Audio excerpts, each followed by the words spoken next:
Hello folks, how's it going? Hope you're doing well. So we got the first episode of Super Dragon Ball Heroes in 2021 with episode 31 overall, episode 11 of the Big Bang Mission arc.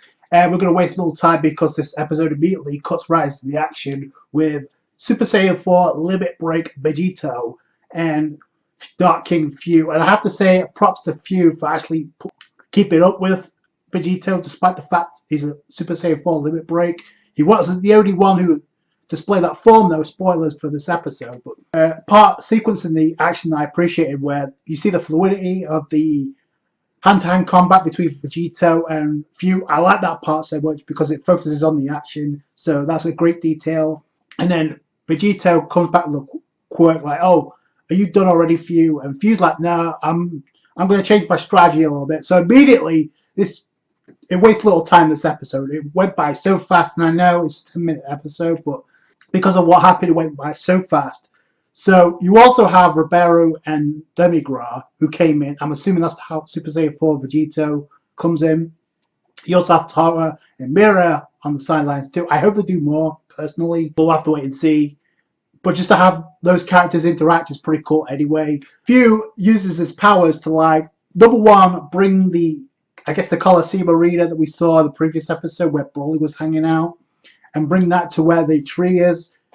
I like the change of scenery here. I think it's because you have on the outside it looks like a Coliseum, right, with the pillars and that. I said that in the last review, but we see the inside of it, like inside, it looks so royal, like a palace, but also it looks like a battle arena.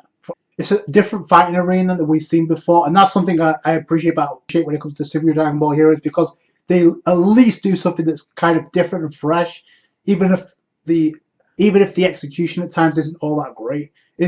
They do it well at some points, but there's sometimes where, but because they're set in the same place that we saw Broly, this opens up the door here for this episode.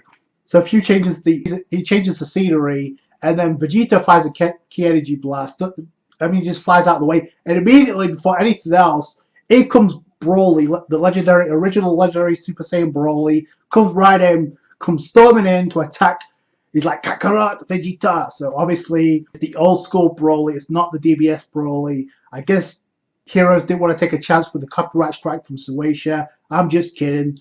This version of Broly's always been a part of Heroes. So he comes storming in and immediately charges right for Vegito, even in his legendary Super Saiyan form. But it doesn't last long, folks, because Vegito, Super Saiyan 4 Vegito, takes it easily.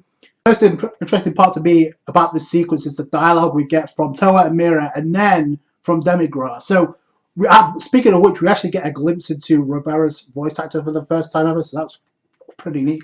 Like I said, I hope they do more, because these are characters that I actually care about when it comes to Heroes, so I hope they do more.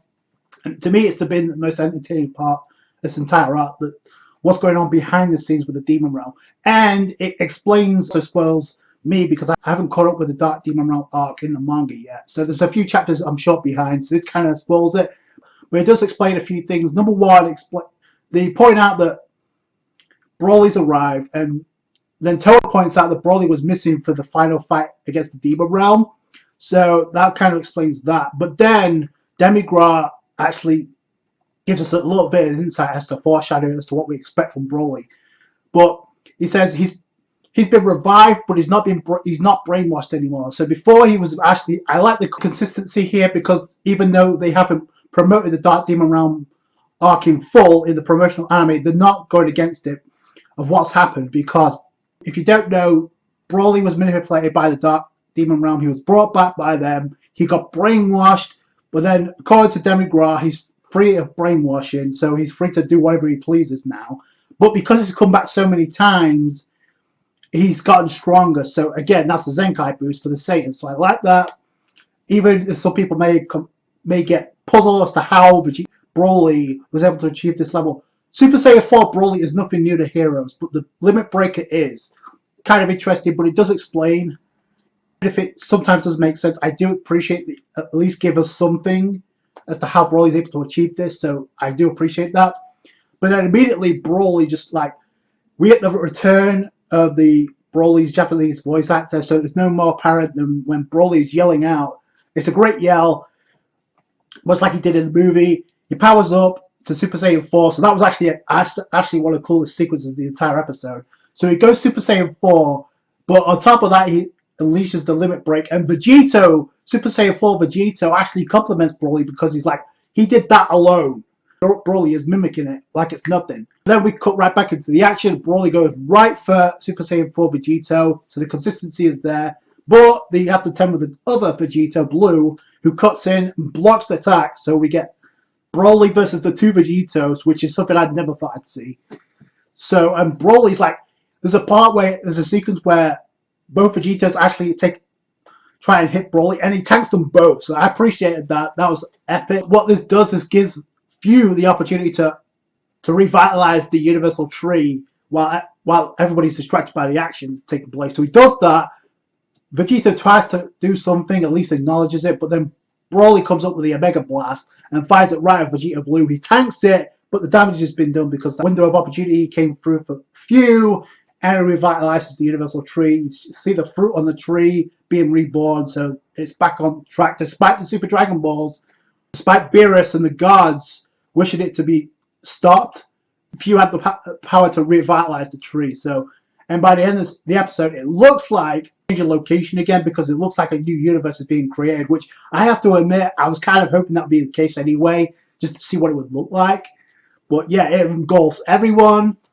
Vegito Blue says to Super Saiyan 4 Vegito, go on ahead, take care of Few. I got this with Broly. So what this does immediately, we got another case of Super Saiyan 4 versus Super Saiyan Blue. Vegito Blue versus Super Saiyan 4 Limit Break Broly on one aspect. On the other, Super Saiyan 4 Vegito goes flying off before the whole area is engulfed. And we see a shot of Kumba and Hearts. Hearts is which again, consistency because Hearts recruited Kumba. Because I like certain things in Super Dragon Ball Heroes, doesn't mean everything's perfect. Like, I think one of the weakest aspects is they introduce way too many characters in a single arc, but it is a promotional anime. Because of this, like, it kind of makes me wonder if the other villains that we saw a shot of Dr. W and Turles, right? As they were engulfed in light also. But we have other characters as well. We have Bojack, we have Cooler and Super 17. So I'm wondering if they're going to make an appearance at all after this. So that's my only complaint, a nitpick. Like, they introduce way too many characters and it becomes a detriment at some points. So I hope that's not the case. But I do want to point out, because, and I can't believe I forgot to mention this beforehand, but a couple of episodes ago, because we saw Mira take the energy, we saw him defeat Time Patrol, Goten, and Gohan. They were left knocked out. They are still in this arc, so they could play a role at some point. It would be kind of cool. So you do have an instance where, because the main cast right now is focused on Broly and Few, it immediately opens up the door. If these other side characters show up, it gives the likes of Trunks, Gohan, and Goten, even Pan, some spotlight. So I hope that's where this goes. Also, because Goten's involved, it could become a case because they have to pull out all the stops.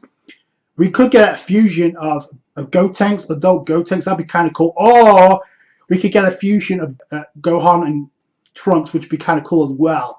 So I do want to put that out. Again, take that with a pinch of salt, but you do have other characters that could play that type of role.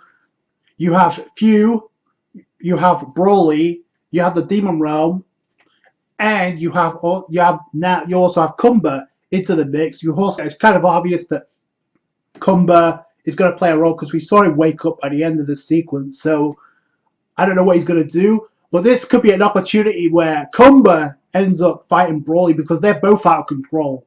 Kumba just wants to fight anyone, right? And ever since Kumba has been introduced, everybody's been looking forward to a possible interaction with Broly because they're so similar. Because the Saiyans with immeasurable power, they just take on everybody.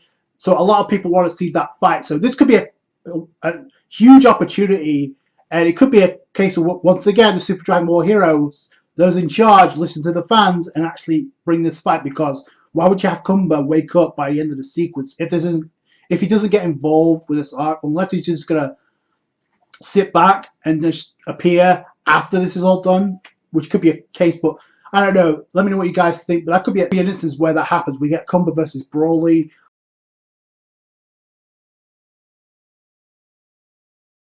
But right now it looks like Vegeta Blue is going to be the one to take him on.